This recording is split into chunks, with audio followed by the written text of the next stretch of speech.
Cette jeune femme à l'allure déterminée, qui a l'avenir devant elle, s'apprête à exercer une profession moderne, une profession qui a su évoluer au fil des 50 dernières années.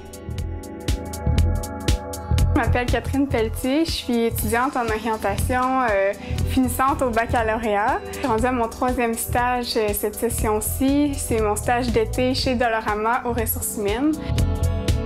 Puis ensuite, je me dirige là, vers la maîtrise en orientation pour devenir conseillère d'orientation. Je veux vraiment aider les gens dans une sphère de leur vie importante. Qu'on ait 17 ans ou 75 ans, on peut avoir besoin d'un conseiller d'orientation. Puis c'est ça la beauté de la chose parce que en tant que professionnel, on rencontre des gens puis le besoin est jamais le même. Il faut toujours s'adapter à chaque personne. J'ai pas de secteur de pratique décidé encore, mais je me vois vraiment en orientation puis aider les gens au niveau du travail. Et Catherine aura l'embarras du choix. Toutes les portes lui sont ouvertes car les conseillers d'orientation sont maintenant partout. La pratique de l'orientation a évolué vraiment d'une façon extraordinaire. Ce qui fait que maintenant, le champ le plus traditionnel auquel on associe les conseillers, qui est généralement le domaine scolaire, ben c'est moins que la moitié des membres. Il y en a beaucoup en employabilité, il y en a dans la réadaptation, en santé mentale, dans l'organisationnel. Mais le processus, à la base, est toujours le même. C'est-à-dire qu'à travers une connaissance de la relation entre les personnes et le travail, et ajoutons les études, on essaie de répondre aux besoins des gens, aux besoins de la société. Et ces besoins-là, ils évoluent avec le temps. De nos jours, l'orientation de carrière est vue comme un processus continu de l'enfance jusqu'à la fin de la vie. Quel a été le rôle de l'Ordre des conseillers et conseillères d'orientation du Québec dans cette évolution? Quelles en ont été les péripéties? On a vraiment connu la même évolution sociale que le Québec. Et je trouve ça vraiment intéressant de le constater.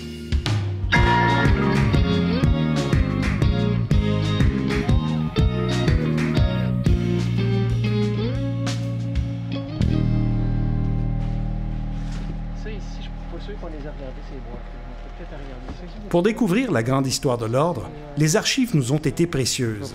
Elles nous ont mis sur la piste des présidents qui se sont succédés au fil des années.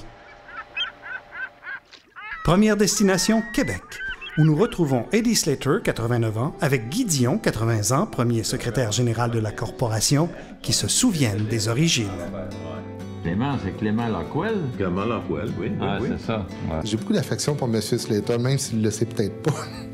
Mais il était directeur du programme au moment où moi j'ai fait ma formation. Il était ensuite doyen à la faculté de l'éducation. Il a été président à l'Ordre également.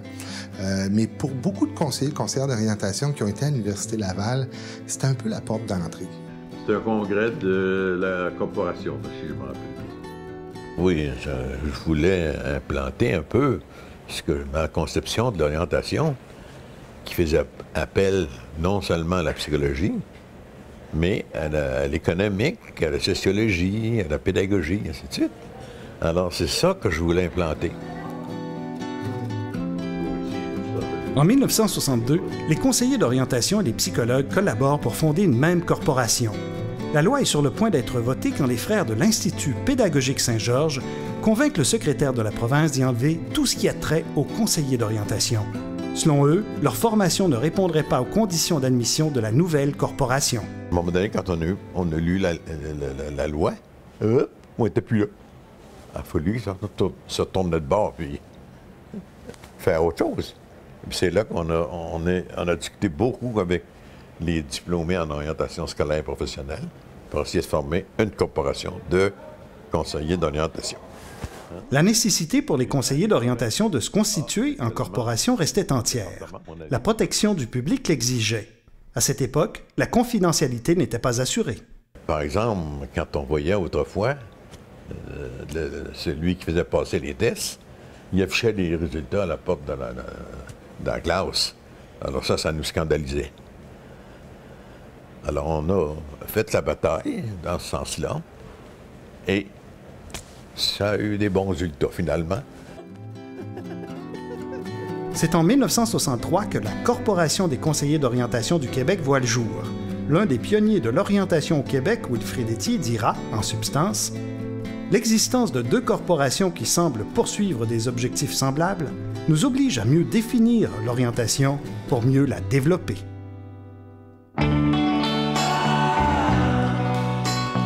Les années 60. Le Québec connaît sa révolution tranquille. Le rapport Parent sur l'enseignement est publié et donne à l'orientation un rôle central pour que les Québécois francophones prennent leur place dans la société. Le nombre de conseillers d'orientation explose. En 1974, un jeune président talentueux, Louis Roy, prend le relais. Bon, je suis devenu conseiller d'orientation aussi drôle que ça peut se paraître, après avoir rencontré un conseiller d'orientation. Ça existait quand même dans ces années-là, en 64, 65. J'ai toujours cru à l'orientation. Je voulais vraiment... Mon objectif était vraiment de mettre la profession de conseiller d'orientation sur la carte, sur la map. Ça me tenait beaucoup à cœur, aider les membres à aller chercher des compétences puis à se développer. Le Québec se modernise. En 1973, l'Assemblée nationale adopte le Code des professions du Québec, la loi 250, qui donne de nouvelles responsabilités aux conseillers d'orientation. Il faut dire que les membres, depuis 10 ans, étaient en corporation professionnelle, mais n'avaient aucune obligation. C'était une association bona fide. Et avec la loi 250, avec le Code des professions, là, c'est devenu plein d'obligations, de responsabilités. Là, tu ne pouvais plus tenir les dossiers comme tu l'entendais. Il fallait absolument que tu te soumettes à un processus d'inspection professionnelle. Tu te soumettes aussi à la discipline, ou à un code de déontologie. Alors, ça a été un gros changement, un gros bouleversement chez les membres. Et je me souviens d'avoir fait une tournée, à un moment donné, où je donnais une conférence sur les droits et devoirs des conseillers d'orientation, pour leur expliquer vraiment c'était quoi. Qu'ils étaient devenus des vrais professionnels et puis ils ne pouvaient plus pratiquer comme ils pratiquaient avant. Les années 70. Les 30 Glorieuses sont terminées, l'économie se transforme. Les conseillers d'orientation commencent à sortir des écoles. Avec la récession des années 80, c'est au tour des universités d'emboîter le pas pour que la profession serve encore mieux toute la société. Eh bien, à ce moment-là, il y a eu dans les programmes la création de secteurs. Alors, on parle bien sûr du secteur scolaire, qui reste un secteur important parce que je lisais récemment qu'environ 47 % des conseillers et conseillères œuvrent dans ce secteur-là. Mais il y a aussi la création du secteur organisationnel, social, communautaire, réadaptation, formation d'adultes et emploi, et pour répondre davantage aux besoins, aux attentes et des personnes et des milieux où on attend les conseillers d'orientation. 50 ans après la fondation de leur ordre, les CO ont pris leur place dans la société. Ils sont maintenant 2450 membres. Chaque année, dans les universités québécoises, ce sont une centaine de finissants à la maîtrise qui grossissent les rangs de la profession et choisiront un secteur à leur image. On dirait que tous les secteurs, j'aurais le goût d'en savoir plus puis de les expérimenter. Mais je me vois assurément comme conseillère d'orientation, ça c'est sûr. Puis peut-être aider les gens qui sont dans leur travail actuellement, mais qui hésitent à faire un changement, qui hésitent à bouger. Alors, aider ces personnes-là à voir c'est quoi un changement acceptable pour eux, puis pour finalement être bien, puis être heureux. Parce que si on n'est pas heureux au travail, souvent c'est difficile d'être heureux dans la vie en général. Fait que c'est ça que j'aimerais faire, oui. 5 conseillers d'orientation qui évoluent dans 5 secteurs différents nous ont invités à les accompagner au travail pour saisir les réalités de l'orientation. Mathilde Lapie travaille dans une école secondaire, notamment auprès d'élèves en formation préparatoire à l'emploi. Je travaille, c'est ça, en intervention individuelle avec des élèves qui ont des besoins particuliers, puis qui vont demander une attention, une intervention spécialisée dans le cadre, par exemple, d'une intégration en stage. Comme mon boss m'a dit, on apprend chaque jour. C'est de l'expérience à chaque jour qu'on ramasse. Puis, à un moment donné, ça peut nous servir dans notre vie. Les élèves ont des attentes très précises. Qu'est-ce que je peux faire? Qu'est-ce que tu vas me demander? Dis-moi donc où est-ce que je peux aller, qu'est-ce que je peux faire. C'est toi qui es supposé de connaître les entreprises, aussi que je peux aller faire ce genre d'activité. Et puis, ils sont un petit peu déçus quand il est question de dire ben non, je vais t'accompagner dans la réalisation de ton projet, on va identifier les étapes, puis je vais te suivre, puis on va aller chercher des ressources autour de toi, tes enseignants, tes parents, mais qui peuvent s'assurer de mon accompagnement puis de mon soutien. Moi, j'ai été quand même assez surpris de voir que ça m'en semblait beaucoup. Tu as pu y trouver du sens. C'est ça. À partir des expériences que tu avais vécues. Oui, on voyait vraiment c'était quoi là-bas. Ils sont uniques. Chaque personne est unique, chaque élève est unique. Et puis le respect du rythme de l'élève est fondamental. Dernière journée de travail pour le conseiller d'orientation Yvon Trottier qui prend sa retraite du cégep Antique. Au fil de sa carrière, il a vu apparaître le besoin de prendre en compte les nouvelles clientèles. Le problème auditif, le problème moteur, c'était-tu par personne ou par problème? Pouvait-tu avoir une même personne qui se retrouvait dans deux cas? Oui.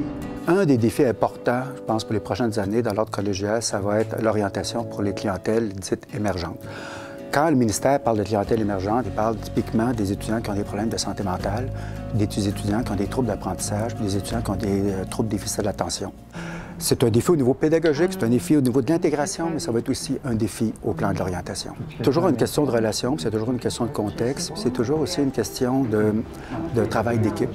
Alors, ce que j'ai aimé, je dirais, c'est travailler en équipe, travailler en orientation, travailler dans des clientèles variées. J'ai toujours aimé ça. Une autre des réalités des conseillers d'orientation est la consultation en pratique privée. C'est le cas de José Landry qui offre, par exemple, des services aux organisations. Les adultes qui viennent me consulter en privé vont souvent, bien évidemment, être en questionnement professionnel, vont sentir parfois simplement une démotivation, mais ils ne comprennent pas ce qui se passe. Ou encore ont un projet bien précis, ils veulent plus faire ce qu'ils font présentement. Ils ont besoin d'avoir des pistes pour les aider dans leur réflexion avant de prendre une décision professionnelle. Il faut les aider à travailler sur l'anxiété aussi, du changement que ça apporte. Puis il y a des gens aussi qu'on voit qui sont en épuisement professionnel ou qui l'ont été et qui sont en re-questionnement de leur motivation, valeurs et intérêts. Comment s'oriente-t-on quand on a été malade ou que l'on a été victime d'un accident? Une réalité dont s'occupe Chantal Ali. Un mode plus sérieux dans notre vie, une phase plus sérieuse, oui. D'accord. Et là, tu as besoin d'un coup de main suite à ton accident de moto? Oui. Ce qui me passionne en réadaptation, c'est les défis quotidiens. Même d'une matinée à l'autre, les défis peuvent être vraiment gigantesques. Avoir aussi des endroits de travail qui te permettent de rentrer avec ton fauteuil roulant. Oui. C'est vraiment une consultation auprès de la personne pour l'aider à retrouver son fil conducteur, revoir qu'est-ce qui fait du sens pour lui et avec ce qui lui reste de capacité, comment articuler un projet de vie qui fasse sens et qui lui permette de revoir la contribution de sa participation sociale. Le développement de carrière est la spécialité de Monique Saint-Amand qui travaille avec des clientèles de tous les horizons. À Montréal, au centre-ville, ce serait difficile de parler de développement de carrière, d'orientation, d'employabilité sans parler de la situation des nouveaux arrivants. Une situation particulière, celle des médecins diplômés hors Canada, États-Unis, de se dire que je vais retourner aux études alors que j'ai fait de si longues études dans une profession qui me tenait tellement à cœur, c'est aussi des choix qui peuvent être assez douloureux, difficiles à faire. Donc, il faut être capable de les accompagner aussi dans des moments qui sont des moments de déception, des moments de colère, des moments de frustration, certains moments de découragement. Donc, ça peut être des étapes difficiles à traverser pour eux. J'ai dit, comme métier, je n'ai jamais pensé à être enseignante. Mais j'ai tous ces intérêts. Le travail du conseiller d'orientation n'a pas toujours été reconnu à sa juste valeur. Au moment où Louise Landry devient présidente de l'Ordre en 1990, beaucoup de travail reste encore à faire pour la reconnaissance de la profession. Je trouvais qu'on était mal connus, méconnus, mésestimés. On avait un chant évocateur qui disait guider les étudiants dans le choix d'un métier et des études qui y mènent, et je trouvais ça réducteur par rapport à ce qu'on faisait. Louise Landry veut faire avancer la profession. Elle permettra notamment aux conseillers d'orientation d'entrer dans des carrefours jeunesse-emploi, puis elle reprend le dossier de la fusion avec les psychologues qui finiront par la décliner. Mais en 2000, ce sont les psychoéducateurs qui seront finalement intégrés à l'Ordre pendant 10 ans. C'était en quelque sorte une contrepartie qui nous a permis de moderniser notre champ qui est maintenant basé sur l'intervention sur l'identité et non pas sur le choix d'une carrière et des études. qui y mène. Alors, ça a positionné les CO beaucoup plus largement dans le dossier de la santé mentale et des relations humaines. Michel Turcotte devient président en 2002 et se souvient des avantages de l'intégration avec les psychoéducateurs. Nous, on était l'ordre qui intégrait. Donc, pour les psychoéducateurs, on a joué un peu ce rôle-là de mentor dans le système professionnel, de créer les comités de discipline, créer les comités adéquats. Et en même temps, pendant qu'on faisait ça, on revisait, on revoyait nos façons de faire, que ce soit l'inspection, que ce soit les différents comités. Ça nous permettait de réfléchir sur notre pratique. Donc, il y avait un échange des deux côtés. En 2012, la loi 21 modifie le Code des professions et reconnaît aux conseillers d'orientation une expertise en santé mentale. L'alliance avec les psychoéducateurs a permis aux deux professions de cheminer vers une meilleure reconnaissance de leurs compétences. Quand le projet de loi a été adopté sur les actes réservés et que les conseillers d'orientation ont des actes réservés maintenant, ça m'a fait chaud au cœur. Enfin, ça aboutit. Oui, pour moi, c'est l'aboutissement de tout le travail qui a été fait à l'Arbre depuis le début. Parce qu'il n'y a pas juste les conseillers d'orientation qui ont obtenu une exclusivité, il y a d'autres ordres aussi, comme les psychologues, les psychoéducateurs, et dans d'autres domaines de la santé aussi, ils ont obtenu des exclusivités. Donc, alors, c'est vraiment une mesure de protection du public. Par exemple, si une personne qui a une problématique de santé mentale ou qui est en épuisement professionnel ou qui a un trouble anxieux, mais si elle veut faire une démarche d'orientation, être évaluée en orientation, ça devrait être obligatoirement un conseiller d'orientation qui peut le faire avec la loi 21. Si je prends l'activité évaluer le retard mental, bien, évaluer le retard mental, ce sont les conseillers d'orientation qui peuvent le faire, qui ont l'autorité pour le faire, et les psychologues aussi, et les médecins. Donc, ces activités sont réservées à des conseillers d'orientation, mais sont partagées avec d'autres professionnels. Le Code des professions a été changé de telle manière que maintenant, on retrouve le principe d'activité réservée partagée. Donc, il est plus nécessaire d'être dans le même ordre pour avoir la même activité en partage. En 2010, les psychoéducateurs ont créé leur propre ordre et plus personne parle maintenant de cette question-là d'être avec les psychologues ou avec les psychoéducateurs. Et en même temps, on n'a jamais autant été avec eux que maintenant. Et ça me fait plaisir de voir comment les professions peuvent s'unir pour répondre à des besoins sociaux importants comme celui du bien-être au travail, celui de la bonne personne à la bonne place, comme disait Rosemary. Et là, je me dis, bon, si les questions de fusion, d'actes réservés qui ont mobilisé tellement d'énergie sur le plan politique peuvent être enfin réglées ou en tout cas une avancée sérieuse, importante, peut-être que l'ordre va pouvoir passer à d'autres choses. Enfin!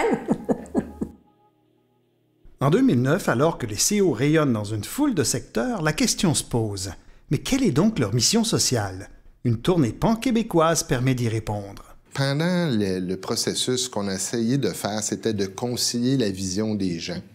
De ne pas aller trop dans une école de pensée ou une autre, parce qu'il y a quand même plusieurs façons de voir l'orientation, mais vraiment de trouver quel est le cœur de la profession. On en arrive à une formulation qui fait consensus.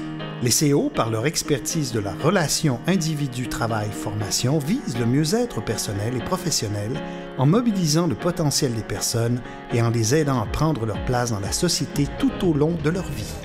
On fait un travail extrêmement exigeant parce qu'il y a à la fois cette dimension-là d'accompagnement, de relation d'aide qui en soi est une profession. Et ça nous demande d'être tellement au courant de tout ce qui bouge au niveau de la formation, au niveau du marché du travail, et de donner le plus possible, donc d'accompagner les gens dans une décision, dans un environnement qui est très complexe et très changeant. Notre travail est extrêmement exigeant, vraiment. Donc, alors c'est à la fois son étape de vie, puis à la fois la perte l'élément de perte qu'elle a laissé derrière elle dans quitter la profession de médecin. La plus belle compétence, que ce soit en orientation, en déficience physique ou même en employabilité ou même au niveau scolaire, il reste que la première compétence, c'est le sens de l'écoute. Être présent à l'autre. Dans notre société où on ne fait que surfer sur nos vies, ici, les gens n'ont pas le choix de s'arrêter. C'est un travail noble d'aider des gens à trouver du sens à leur projet. Ce sens-là peut évoluer avec le temps, mais le sens qui crée de l'élan, qui crée un appétit, qui crée une motivation, qui permet l'engagement. J'aurais eu des occasions de faire autre chose, mais ce travail-là a toujours eu du sens pour moi d'aider des gens à trouver leur sens. Et je trouve que c'est ça, je trouve qu'il y a de la noblesse là-dedans. Si on réussit à faire que la vie de gens soit plus féconde et plus heureuse pour eux et pour les personnes qui les entourent, puis je pense qu'on aurait mérité notre place au soleil. Bien, je pense que les conseillers d'orientation sont capables de bien cibler le besoin des personnes parce que chaque personne qui consulte en orientation a nécessairement une raison. Des fois, les gens viennent nous voir, ils ont des raisons verbales, puis finalement, en parlant avec eux, on se rend compte, puis des fois, eux-mêmes aussi se rendent compte qu'il y a d'autres raisons, puis un mélange de plein de choses.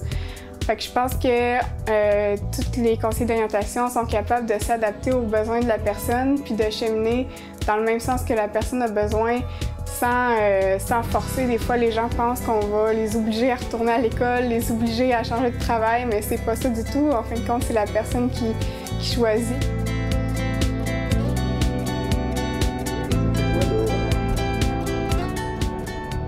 La mission première d'un ordre professionnel, sa raison d'être, c'est la protection du public. Alors, ça diffère d'une corporation qui s'occuperait de défendre ses membres. Là. Un ordre professionnel, c'est mandaté pour assurer la protection du public. Et la façon dont ça le fait, bien, il y a différents moyens. Ces principaux moyens dont dispose l'Ordre sont l'établissement des normes de formation de la relève en partenariat avec les universités, l'inspection professionnelle et le traitement des plaintes du public. On a un autre moyen également de protéger le public, c'est d'assurer la formation continue. On offre de la formation, on offre aussi un dossier qui permet aux personnes de suivre leur propre formation et qui nous permet aussi, nous, de voir qu'est-ce qu'ils font pour se former. Je suis diplômée depuis 92, membre de l'Ordre depuis 93. Donc, si je ne mets pas à jour mes connaissances et mes compétences, à un moment donné, ça va être désuet. Donc, la formation continue, soit offerte par l'Ordre, soit des participations à des colloques, des conférences, des ateliers de perfectionnement. Je suis très heureuse de voir les offres de formation continue pour justement continuer à développer ma pratique et répondre de mieux en mieux aux besoins d'orientation. Actuellement, il y a une réflexion dans le monde professionnel sur le fait qu'il y a peut-être lieu de dépasser les moyens traditionnels de protection du public et qui est un peu d'être la conscience collective par rapport à notre domaine. Donc, il y a un rôle de vigie sociale, mais en plus d'intervention sociale auquel on s'attend de plus en plus des ordres professionnels. Et c'est parfait parce que nous, on avait déjà commencé à prendre cette tendance-là. Au cours de son existence, l'Ordre n'a eu de cesse de prendre la parole et de publier des recommandations et des avis pour mieux protéger le public et communiquer avec lui. Bonjour, ici Evelyne Charuet. Bienvenue à l'émission Choisir sa vie, un nouvel espace d'exploration de l'humain dans le travail. Chaque semaine, nous aurons un invité conseiller d'orientation avec qui on tentera d'éclaircir certains... La Semaine québécoise de l'orientation, qui a vu le jour en 2005, est une autre façon de servir le public et de prendre le pouls des besoins particuliers, comme ceux des parents. On a mis en place, en collaboration avec la Fédération des comités de parents, puis avec le soutien financier du ministère de l'Éducation, un site dédié aux parents qu'on appelle l'Espace Parents et qui est fréquenté de façon assez importante tout au long de l'année. Vous y trouverez trucs et outils pour explorer avec lui les possibilités et l'amener à faire un choix satisfaisant qui lui ressemble. Puis qui permet aux parents d'avoir accès à cette information-là, de comprendre qu'est-ce que les jeunes font à l'intérieur d'une démarche d'orientation et même de poser des questions à un conseiller d'orientation qui est en ligne puis qui peut les aider ou les aiguiller à certains moments. Et c'est unique aux membres. Un système professionnel comme on a au Québec, il n'y a pas ça dans le reste du Canada, il n'y a pas ça aux États-Unis, puis il n'y a pas ça en Europe. Aujourd'hui, l'Ordre des conseillers et conseillères d'orientation offre un colloque annuel, rayonne et innove. Le Québec fait figure de modèle sur la scène internationale pour penser et pratiquer l'orientation. Sans se prendre pour d'autres, je crois qu'on peut être très fier quand on voit la recherche qui se fait au Québec. Et je parle de recherche, je parle de chercheurs, mais il ne faut pas oublier qu'il y a toujours l'interaction entre la théorie, la recherche et la pratique. Je pense qu'au fil des ans, le personnel de l'Ordre, le personnel qui a été engagé, a démontré beaucoup d'engagement, de motivation, de créativité aussi pour faire beaucoup avec peu. Ordre des conseillers, conseillères d'orientation, bonjour. Une des grandes forces de notre ordre, c'est la contribution des bénévoles. Un peu comme si pour beaucoup de conseillers et conseillères d'orientation, l'ordre, ça leur appartient. C'est pas juste une structure de réglementation qui vient les limiter ou qui vient les régenter, c'est aussi leur regroupement. C'est sous la présidence de Louis Roy que la culture du bénévolat a vu le jour quand les membres ont mis un frein à l'augmentation de leur cotisation annuelle. On s'est retroussé les manches, on s'est dit, bon, vous n'avez pas voulu augmenter la cotisation, mais vous allez travailler, on va vous impliquer davantage. Et je me souviens très bien, à ce moment-là, on faisait travailler les gens. S'il y avait un problème, on formait un comité de conseillers d'orientation bénévoles et ils nous produisaient un rapport. Il y avait toujours le bon an, mal an de 125 à 160 conseillers qui travaillaient sur des comités comme ça pour alimenter le bureau de l'ordre, le conseil d'administration ou le comité administratif. Ça a resserré les liens aussi entre les membres. Au fil des ans, l'implication des bénévoles ne s'est jamais démentie. C'est une force et ça fait en sorte que l'Ordre, c'est pas l'œuvre d'une personne ou c'est pas l'œuvre juste du siège social. C'est une communauté professionnelle qui s'assume en s'impliquant dans sa destinée. Et j'espère que ça restera longtemps une de nos caractéristiques. Moi, je dis tout le temps, ils sont donc bien fins, les conseillers d'orientation. Ils sont fins.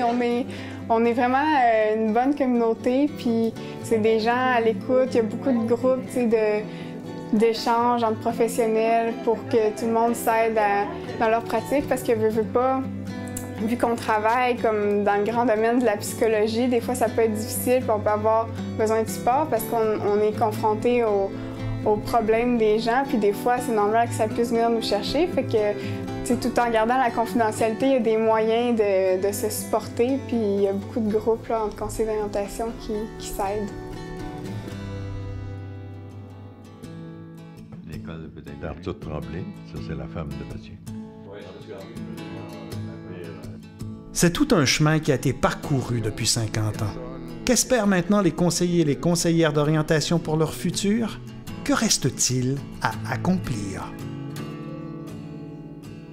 J'aimerais vraiment ça que les gens se rendent compte de ça, que c'est un processus, puis que c'est vraiment un travail sur soi qu'on fait en orientation qui va être bénéfique pour le travail, puis aussi pour sa vie personnelle.